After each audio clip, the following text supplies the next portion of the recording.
मैं आपको बता रहा हूं, ईवीएम के बिना नरेंद्र मोदी चुनाव नहीं जीत सकता है। इलेक्शन कमीशन से हमने कहा, विपक्ष की पार्टी को ये मशीनें दिखा दीजिए, ये कैसे चलती हैं, हमारे एक्सपर्ट्स को दिखा दीजिए। इलेक्शन कमीशन नहीं दिखा, इसमें से कागज निकलता है, वोट मशीन में नहीं है, वोट कागज में है, मगर कागज की भी गिनती कर दीजिए। इलेक्शन कमीशन कहता है नहीं, कागज की गिनती नहीं होगी। क्यों नहीं होगी, कैसे नहीं होगी? सिस्टम नहीं चाहता कि ईवीएम की गिनती हो जाए। यह सिस्टम आपके धन को चोरी करने का सिस्टम है।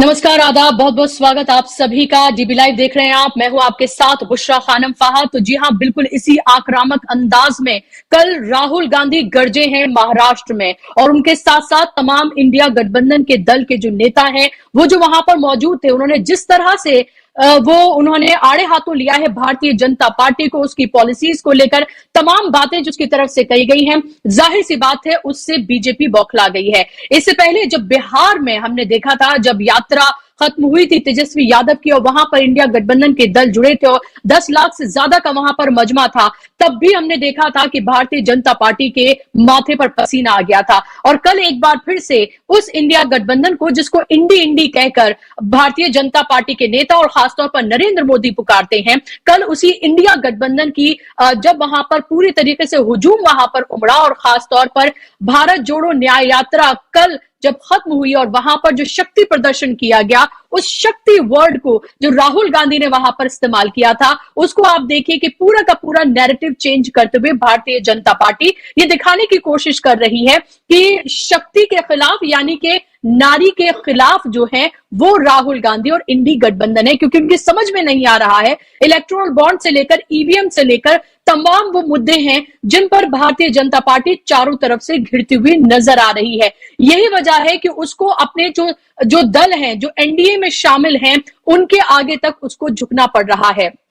फिलहाल की अगर स्थिति देखें, क्योंकि अब बिगुल पूरी तरीके से फूक चुका है, लोकसभा इलेक्शन 2024 का 19 अप्रैल को पहले चरण की वोटिंग होगी, 4 जून को हमें यह पता चल जाएगा कि आखिर किसकी बन रही है सरकार। लेकिन अभी यह जानना बेहद जरूरी है कि देश का मूड क्या है, देश क्या सोच रहा है, किन मुद्दों पर वोट करने जा रहा है। ईवीएम, इलेक्टोरल बॉन्ड और इस तरह के जो तमाम मुद्दे हैं, सामाजिक न्याय, सामाजिक बराबरी के, महंगाई के, बेरोजगारी के, इन तमाम मुद्दों पर वोट करने जा रही है, या जो फिजूल के मुद्दे हैं, जो एक फेक जो नैरेटिव जो गढ़ा जाता है, एक मखौटा पहनकर जो देश को ठगा जाता है, क्या एक बार फिर से देश के वोटर्स के साथ ठगी का जो पूरा प्लान हो रहा है, वोटर्स फिर से उस जाल में फंसने के लिए तैयार हैं? क्या आप वो सांप्रदायिक मुद्दों, सीए, एनआरसी और मंदिर, इन सब पर वोट करने जा रहे हैं? क्या नरेंद्र मोदी जो सिर्फ मैं करते हैं और सिर्फ मोनोलॉग करते हैं, कभी डायलॉग नहीं करते हैं,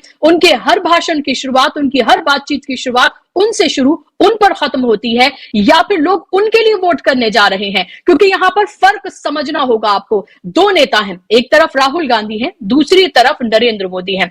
नरेंद्र मोदी के साथ सिर्फ वो हैं और सिर्फ वही हैं। वही राहुल गांधी जनता के मुद्दे उठा रहे हैं, जनता की बात कर रहे हैं, उनसे जुड़े मुद्दों पर सरकार को घेर रहे हैं। और वहां पर भी आप ये देखिए, 10,000 किलोमीटर जो शख्स जिसने पूरा देश नाप लिया हो, देश के हर वर्ग से मिला हो, वो ये कहता है कि आप मेरी बात नहीं बल्कि जनता की बात करिए। इन्हीं मुद्दों पर आज हम बात करेंगे कि देश का मूड आखिर किसके खिलाफ है और किसके पक्ष में फिलहाल होता हुआ नजर आ रहा है।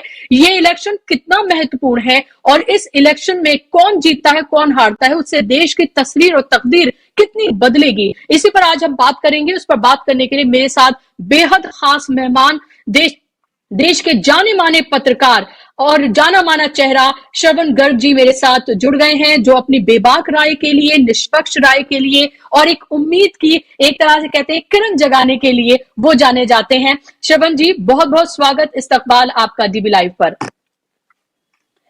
मेरा आपसे पहला सवाल ये कि जी फॉर्मल अनाउंसमेंट तमाम चीजों का हो चुका है श्रवण जी, अगर हम देखें कि किस तरह से इलेक्शन को बिल्कुल एक तरह से बोझल करने के लिए 19 अप्रैल से शुरू होकर 4 जून को हमें पता चलेगा कि किसकी बनेगी आखिर सरकार।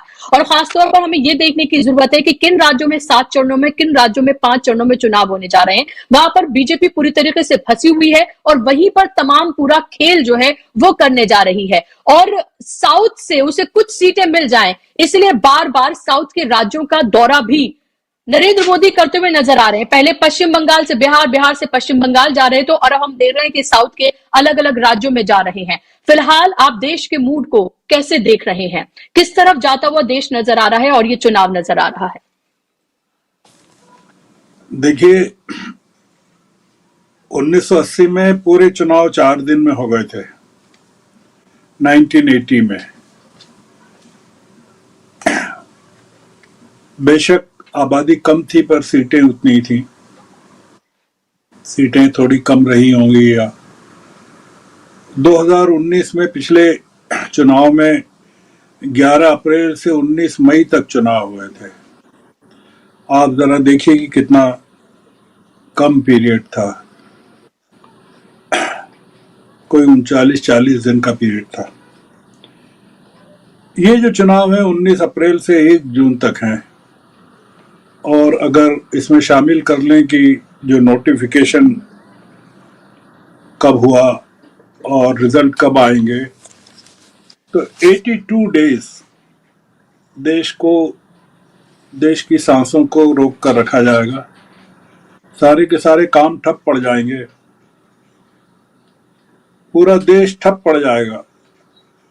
कोई मंत्री दिल्ली में नहीं होगा। प्रधानमंत्री अकेले पूरे देश में घूमते रहेंगे। 140 करोड़ के देश में कोई सिस्टम काम नहीं करेगा। आप सोचिए कि क्या होगा एडमिनिस्ट्रेशन का, कैसे चलेगा। और लोग अभी भी पूछते हैं कि प्रधानमंत्री तो पूरे समय घूमते रहते हैं, देश कौन चला रहा है, हुकूमत कौन चला रहा है।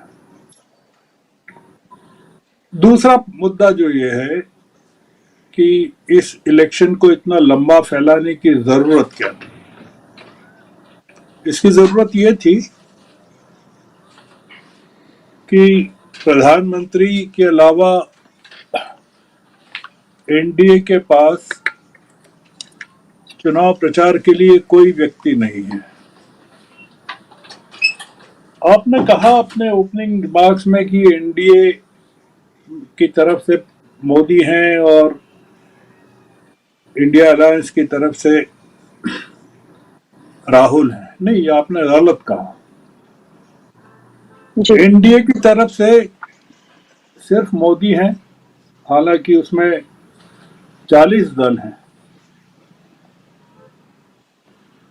एनडीए में 39 सिर्फ मोदी हैं। इंडिया अलायंस में 40 दल हैं और 40 नेता हैं। इंडिया अलायंस राहुल नहीं है। कल राहुल ने कहा भी कि ये राहुल की यात्रा नहीं है, ये राहुल अकेले ने कुछ नहीं किया। आप देखिए कि अगर इंडिया अलायंस की बॉम्बे बैठक में, बॉम्बे रैली में बोलने वाले कितने लोग थे, एक से एक चेहरा था। आप जरा लिस्ट बनाइए कि कौन कौन था वहां, कौन नहीं था। आप इसकी लिस्ट बनाइए। देश के विपक्षी दलों में कौन नहीं था। केवल 2 चेहरे नहीं थे। अखिलेश नहीं थे, कुछ बीमारी के कारण नहीं थे, और एक ममता नहीं थी। ममता बनर्जी। कोई भी वजह रही होगी। बाकी तो जो जिसको कहते हैं ना कि विपक्ष का पूरा कुनबा वहां मौजूद था। शरद पवार थे, तुषार गांधी थे, उद्धव ठाकरे थे, चंपई सोरेन थे, डीके शिव कुमार थे, खड़गे साहब थे, प्रियंका थी, स्टालिन थे, फारूक साहब थे, महबूबा थी, दीपंकर भट्टाचार्य थे, आम आदमी पार्टी के नेता थे, तेजस्वी थे, अंबेडकर थे, प्रकाश अंबेडकर थे। कल्पना सोरेन थी, वाई शर्मिला थी, कई लोग थे। आप कल्पना कीजिए, और कितने लोग बोले वहां। खड़गे साहब तो मराठी में भी बोले वहां, अगर किसी ने सुना हो तो, इतनी बढ़िया मराठी में बोले हो। अगर एनडीए की ऐसी कोई रैली हो तो आप मुझे बताइए कि कितने लोग बोलने वाले होंगे उसमें, प्रधानमंत्री के अलावा या अमित शाह के अलावा या फडणवीस के अलावा या एकनाथ शिंदे के अलावा या राजनाथ सिंह के अलावा कोई है जो, अगर जोड़ लें तो सिर्फ नीतीश कुमार हैं जो अभी गए हैं उनकी पार्टी में, और कोई नहीं। तो ये जो लड़ाई है वो एक व्यक्ति बनाम पूरी की पूरा देश, जो राहुल गांधी ने कल कहा कि ये जनता जो है उसकी लड़ाई है। ये जो इलेक्शन है इसको इसलिए फैलाया गया कि प्रधानमंत्री को एकोमोडेट करने के लिए, जो ऐसा लोग कहते हैं, चर्चा है। जैसे पिछले चुनाव में आंध्र प्रदेश नहीं था फर्स्ट फेज में, इसको 7 फेजेस में है, तो इस इलेक्शन में लास्ट चौथे फेज में डाल दिया और तेलंगाना के साथ जोड़ दिया। इसकी बारीकियों को अगर आप स्टडी करें इलेक्शन पोल शेड्यूल की, तो आपको कई चीजें मिलेंगी। मध्य प्रदेश जो है फर्स्ट फेज में नहीं था पिछले चुनाव में, वो 4th, 5th, 6th, 7th में था। इस चुनाव में 1st, 2nd, 3rd, 4th में है। महाराष्ट्र जो है पिछले चुनाव में 4 फेजेस में था, इस बार 5 फेजेस में, क्योंकि महाराष्ट्र बहुत इंपॉर्टेंट हो गया है बीजेपी के लिए। राजस्थान पिछले चुनाव में 4th और 5th फेज में था, इस बार 1st और 2nd में है। कारण क्या कि राजस्थान बॉर्डर करता है मध्य प्रदेश से, तो वो मध्य प्रदेश को बाद के फेजेस में डाल दिया और राजस्थान को पहले, जिससे कि प्रधानमंत्री की अवेलेबिलिटी सब जगह हो जाए। तमिलनाडु जो है वो 2nd फेज में था एक ही बार में, उसको 1st फेज में कर दिया है। तो इस तरह की, और तेलंगाना जो है 2019 में इसको अभी जोड़ दिया है उन्होंने आंध्र के साथ चौथे फेज में। तो इसमें जो इतने 82 डेज का जो लंबा पीरियड इन्होंने जोड़ दिया है, उसका बेसिक ये है, जो कह रहे हैं लोग, चर्चा करते हैं कि इंडिया अलायंस के पास बहुत सारे लोग हैं चुनाव प्रचार के लिए। राहुल को अब बिहार नहीं जाना है, तेजस्वी ने कहा है कि वो देख लेंगे। राहुल को अब चिंता नहीं करनी है कि महाराष्ट्र में क्या होगा, तमिलनाडु में क्या होगा, तेलंगाना में क्या होगा, कर्नाटक, सब जगह इंडिया अलायंस के बड़े बड़े नेता हैं।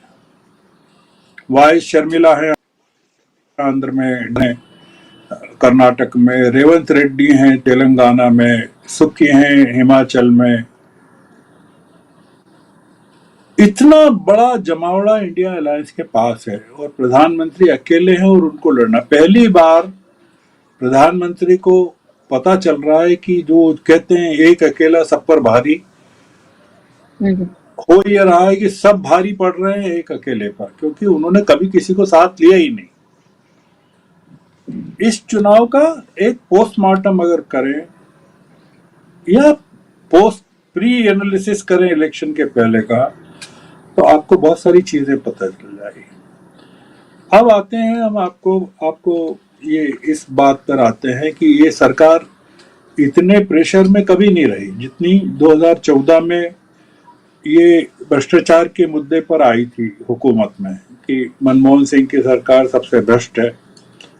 2G, 3G, कोयला घोटाला, कई चीजें जो उन्होंने मुद्दे बनाए थे, वो प्रधानमंत्री मोदी बन गए थे। आप अगर लिस्ट उठा के देखें कि 2014 में एनडीए के अलाइज कितने थे और आज कितने हैं, तो आपको बहुत फर्क नजर आ जाएगा। कि कितने लोग छोड़कर चले गए, या अटल जी के समय एनडीए क्या था और आज क्या एनडीए है। तो मुद्दा ये है कि ये जो इलेक्शन है, आपने देखा कि जबरदस्त प्रेशर है, कोई मुद्दा नहीं है। राष्ट्रवाद, आपने भी अपने ओपनिंग रिमार्क में कहा कि कुछ काम नहीं कर रहा है, इनके पक्ष में कुछ भी नहीं। मंदिर पर इतना इतना इन्होंने खर्च किया। आप ये बाबरी के डिमोलिशन के बाद से आज तक जितने दंगे फसाद हुए मंदिर को लेकर, लोगों की जानें गई, इतनी हुकूमतें बर्खास्त हुई, इतनी चीजें हुई। आपने देखा गोधरा कांड हुआ, कार सेवक लौट रहे थे वहां से, उनके साथ जो हादसा हुआ, पोस्ट गोधरा जो पूरा पूरा सांप्रदायिक उन्माद फैला, उसका रिजल्ट क्या निकला। देश के लोगों को एक चीज ये सोचना चाहिए, आपके चैनल के जरिए समझ में आना चाहिए कि बाबरी के डिमोलिशन के बाद से आज तक इतने सालों में जिस चीज के लिए बीजेपी और संघ लड़ रहे थे, उसका नतीजा क्या निकला। लोगों में उत्साह नहीं है मंदिर को लेकर। ये समझ रहे थे कि मंदिर जो है, यानी उसकी तारीखें तय की गई इलेक्शन को लेकर, पूरा निर्माण नहीं हुआ, उसके बावजूद उन्होंने उसको खोल दिया। आपने देखा किस तरह से किन लोगों को बुलाया गया वहां। ये लोग वही हैं जो जिनके नाम इलेक्टोरल बॉन्ड्स में हैं, जिनके नाम और तमाम चंदे देने वालों में हैं, पार्टी को बनाए रखने वालों में जिनके नाम हैं, जो हुकूमत को कायम रखना चाहते हैं, ये वो लोग थे वहां। तो राष्ट्रवाद काम नहीं आया। पिछला चुनाव पुलवामा के कारण और चीजों के कारण आप जीत गए। 2014 का मनमोहन सिंह के खिलाफ एक मुद्दा बना के जीत गए। 2017 का विधानसभा का उत्तर प्रदेश में चुनाव आप नोटबंदी के कारण जीत गए।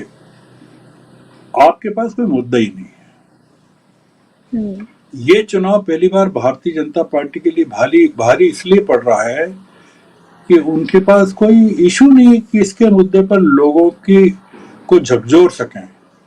लोग परेशान हैं, जैसे कल जिक्र किया तेजस्वी ने कि इस देश का मुद्दा क्या है इस समय। इस समय देश का मुद्दा गरीबी, महंगाई और बेरोजगारी है।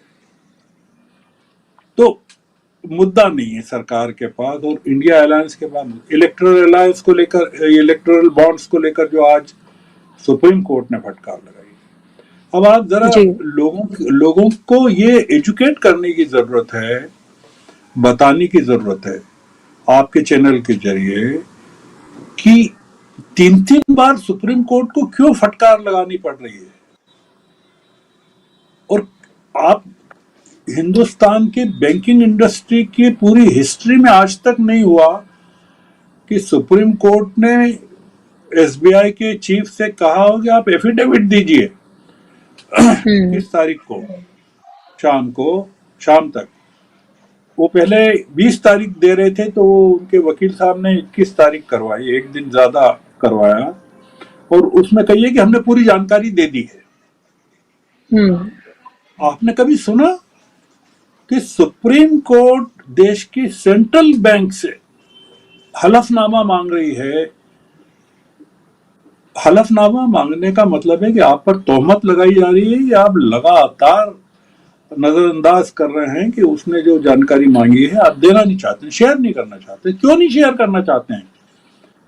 ऐसी कौन सी बात है जो आप देना नहीं चाहते हैं, लोगों को बताना नहीं चाहते हैं? तो ये अगर कोई कर रहा है, बैंक कर रही है, तो किसके कर? तो सेंट्रल बैंक जो है, स्टेट बैंक, किसके अंतर्गत आता है? फाइनेंस मिनिस्ट्री का। फाइनेंस मिनिस्टर कौन है? वो क्यों डिफेंड कर रहा है इलेक्टोरल बॉन्ड्स को, या क्यों कर रही हैं? और फाइनेंस मिनिस्टर जो है प्राइम मिनिस्टर को क्यों डिफेंड कर रही है, सरकार को? तो ये इलेक्टोरल बॉन्ड्स का जो मामला है ये भारी पड़ने वाला है। मतलब कुल मिलाकर ये है कि ये सरकार घिरी हुई है। इस समय तमाम। आपका कोई सवाल हो तो आप जरूर पूछिए। जी, बिल्कुल। मेरा सवाल आपसे यही है कि सरकार चारों तरफ से घिरी हुई है, विपक्ष के पास मुद्दों की कोई कमी नहीं है, एक के बाद एक उसको मुद्दे मिल रहे हैं। जाहिर सी बात है, उसने एक लंबी लड़ाई जो है एडीआर ने लड़ी है 5 साल की, उसके बाद हमें ये दिन आज देखने के लिए मिल रहा है। लेकिन सवाल ये है श्रवण जी मेरा, क्या ये परसेप्शन देश में बन रहा है कि जो मौजूदा सरकार है, इसने जितनी भी बातें अब तक कही हैं, वो चाहे ब्लैक मनी को लेकर हो, भ्रष्टाचार को लेकर हो, परिवारवाद को लेकर हो, महंगाई को लेकर, किसानों को लेकर हो, बेरोजगारी को लेकर हो, वो सब के सब उसके सिर्फ जुमले साबित हुए हैं। क्या उसको इंडिया गठबंधन में होप नजर आ रही है? क्या आप एक बदलाव की कोई करंट या कोई लहर अभी फिलहाल देख पा रहे हैं, या आपको लगता है अभी इंडिया गठबंधन को और ज्यादा काम करने की जरूरत है? क्योंकि अब तक हमने 2 रैलियां देखी हैं, एक कल की हमने रैली देखी और एक बिहार की देखी। वहां जो जन सैलाब वहां पर उमड़ा और जो हर बात पर वहां बजती तालियां और उत्साह जो देखने के लिए मिला, वो कहीं ना कहीं ये बताता है कि बदलाव की बयार तो बह रही है। देखिए, बदलाव की बयार नहीं है, लोग परेशान हो गए हैं। लोग जिंदा रहने के लिए हवा, पानी और सांस ढूंढ रहे हैं। लोग इतने तकलीफों में हैं।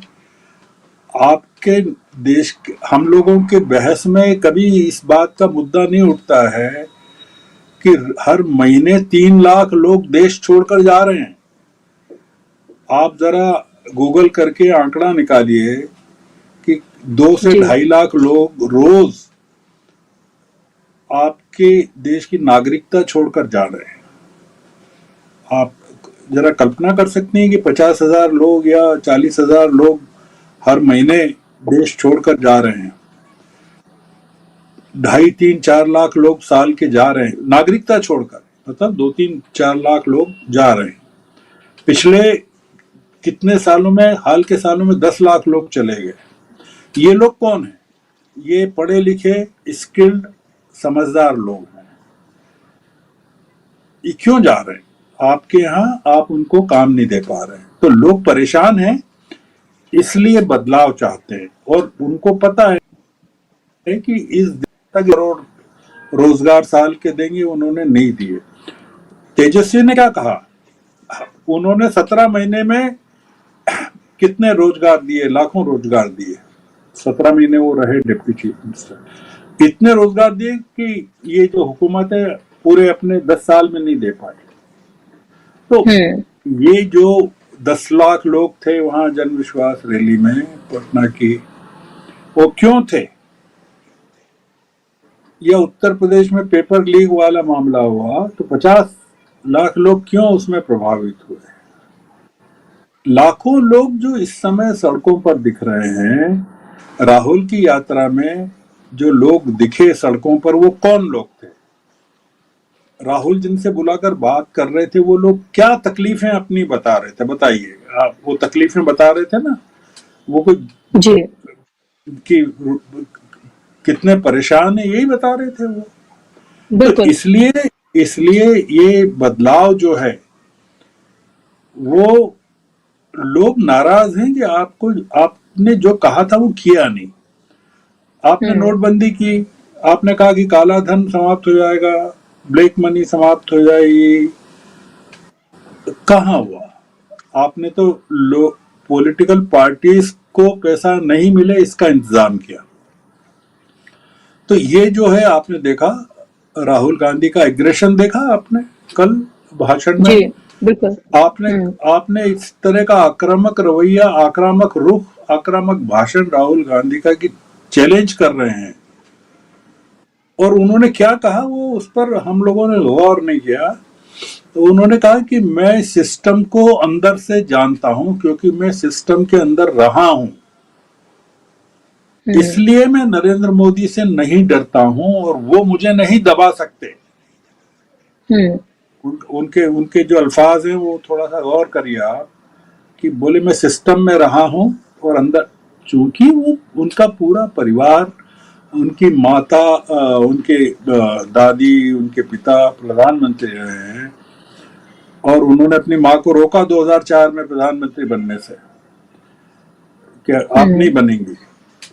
और उन्होंने खुद ने कहा कि उनको नहीं बनना है प्रधानमंत्री। जो आदमी सिस्टम को अंदर से जानता है वही चैलेंज कर सकता है। दो लोग कर सकते हैं, एक तो चैलेंज सिस्टम को जानता है, दूसरा जो ईमानदार हो और जिसको किसी चीज का खौफ नहीं हो, अपनी जान की भी चिंता नहीं हो। तो इसलिए कल की रैली में जो देखा लोगों ने बॉम्बे में, जो मैंने अभी पीछे भी कहा एक जगह डिबेट में, कि जो 2 स्टेट्स फर्क पैदा इस पूरे इलेक्शन में, वो हैं बिहार और महाराष्ट्र।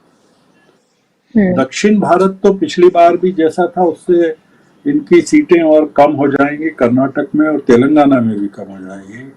पर जो इनका इलाका है बीजेपी का, खास एनडीए का, महाराष्ट्र जो रहा है या यूपी रहा है या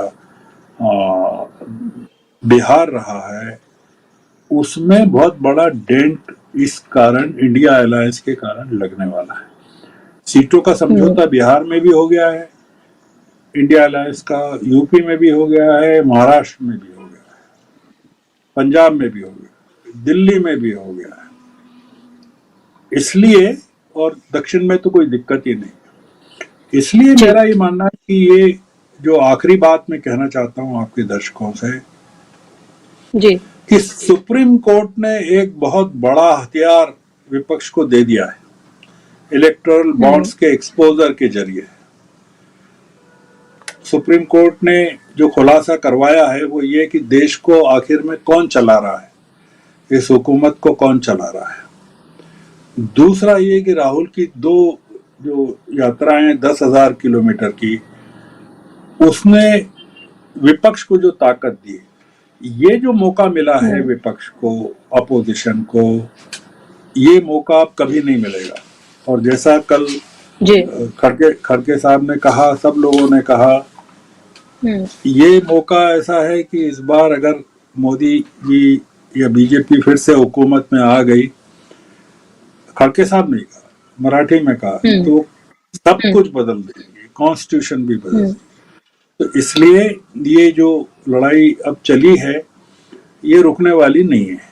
और तेजस्वी ने कल कह दिया है कि अब ये यात्राएं रुकेंगी नहीं, ये आखिरी यात्रा नहीं। तो इसलिए देश की उम्मीद जो है, ये जो कल बॉम्बे से प्रकट हुआ, जाहिर हुआ, वो काफी इम्पोर्टेंट है। जी बिल्कुल। शिविर में मेरा सवाल, मैं ये देख रही हूँ लगातार लोग एनालिसिस कर रहे हैं कि बीजेपी को कितनी सीटें आने जा रही हैं, कितने का नुकसान होगा, 370 के और 400 पार के एनडीए के दावे में कितना दम है। ये तमाम अलग अलग जगहों पर एनालिसिस हो रहा है। मैं उस मीडिया की, टीवी मीडिया की बात नहीं कर रही हूँ। वो जो करता है उस पर तो जाहिर सी बात है वो क्यों करता है, कैसे करता है, कितना यकीन किया जाए, नहीं किया जाए, वो एक अलग चर्चा का विषय है। मैं यहाँ पर ऑल्टरनेटिव मीडिया की बात कर रही हूँ, जो यूट्यूब है या सोशल मीडिया पे जो अलग अलग प्लेटफॉर्म्स हैं। मैंने कई जगहों पर देखा, उन्होंने कहा कि बहुत कंफर्टेबल सिचुएशन में 272 तो बीजेपी पार कर ही लेगी। आप इस दावे में कितना दम देखते हैं? क्या वाकई में ये एनालिसिस करना मुझे लगता है सबसे आसान है। जब आपको कुछ अपने दिमाग का बहुत इस्तेमाल नहीं करना पड़ता, तब आप ये कह देते हैं आएगा तो मोदी ही, और इतनी सीटें तो बीजेपी को मिल ही रही हैं। ये तो आप ड्राइंग रूम में, गली मोहल्ले में किससे खड़े हुए बात कर लीजिए, वो हर दूसरा शख्स ये कहता हुआ नजर आ जाता है, क्योंकि उन्हें पता है ये एक ऐसी सरकार है या एक ऐसी पार्टी है जो साम दाम दंड भेद की सियासत करती है। किसी भी तरीके से ईवीएम हो या अलग अलग तरह की बातें हैं, वो सत्ता पर काबिज हो जाएगी। आप इस पर क्या कहते हैं? आपकी क्या राय है? नहीं, मेरा देखिए बहुत सिंपल सा मैथमेटिक्स है। इनके पास बहुमत से 30 सीटें ज्यादा हैं, 31 सीटें ज्यादा हैं, 303 सीटें हैं, 272 पे बहुमत होता है जी। अब आप सोचिए कि ये जो 303 सीटें हैं जब मिली हैं तब की सिचुएशन क्या थी। कर्नाटक इनके पास था, महाराष्ट्र में उद्धव ठाकरे के साथ अलायंस था, बिहार में एक अलग किस्म की कॉम्बिनेशन था नीतीश कुमार के साथ। आज सारी की सारी सिचुएशंस अलग हैं। इनकी 9 सीटें पिछली बार कम हो गई थी यूपी में, से 2014 के मुकाबले 9 सीटें कम हो गई बीजेपी की।